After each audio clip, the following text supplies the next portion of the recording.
एक बार फुरफुरी नगर के शांत शहर में मोटू और पतलू हमेशा की तरह अपने दिन के बारे में जा रहे थे।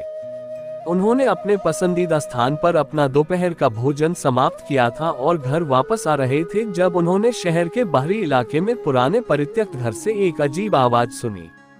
दोनों मित्रों ने उत्सुकतावश ध्वनि के स्रोत का पता लगाने का निश्चय किया। जैसे जैसे वे घर के करीब पहुंचे, उन्हें अपनी रीढ़ के नीचे एक ठंडक महसूस होने लगी। वे एक भयानक उपस्थिति महसूस कर सकते थे और समझ सकते थे कि कुछ सही नहीं था। जैसे ही वे पुराने घर में दाखिल हुए, दरवाजा चरमराते हुए खुला और वे अंदर चले गए। जगह पर अंधेरा था और कुछ भी देखना मुश्किल था।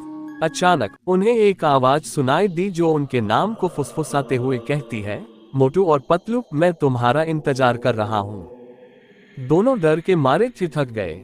उन्हें कोई दिखाई नहीं दे रहा था, लेकिन उन्हें घर में ठंडी हवा का झोंका महसूस हो रहा था।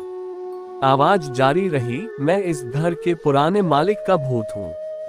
मैं वर्षों से इस जगह का पीछा कर रहा हूँ और जब तक मेरी आत्मा को शांति नहीं मिलती, मैं चैन से नहीं बैठूंगा। मोटू और पतलू ने भागना चाहा, पर वे चल न सके। भूत उनके सामने प्रकट हुआ और उन्होंने एक भयानक दृश्य देखा।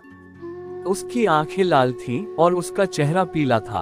वह हवा में तैरता था और उसके हाथ लंबे और हड्डीदार थे। भूत ने आगे कहा, मैंने लंबे समय से खोए हुए खजाने को खोजने में मेरी मदद करने के लिए आप दोनों को चुना है। यदि आप मेरी मदद करते हैं तो मैं आपकी जान बख्श दूंगा, लेकिन यदि आप मना करते हैं तो मैं आपको हमेशा के लिए परेशान कर दूंगा।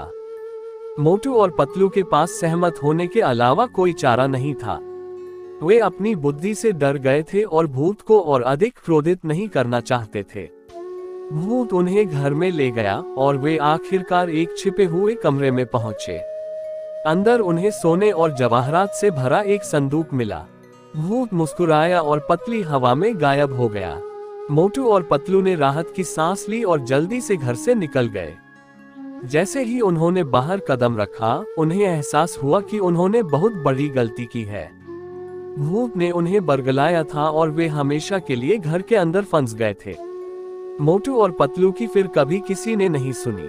उनका गायब होना एक रहस्य बना रहा, लेकिन कुछ का कहना है कि वे आज भी पुराने परित्यक्त घर से उनकी चीखें गूंजते हुए सुन सकते हैं।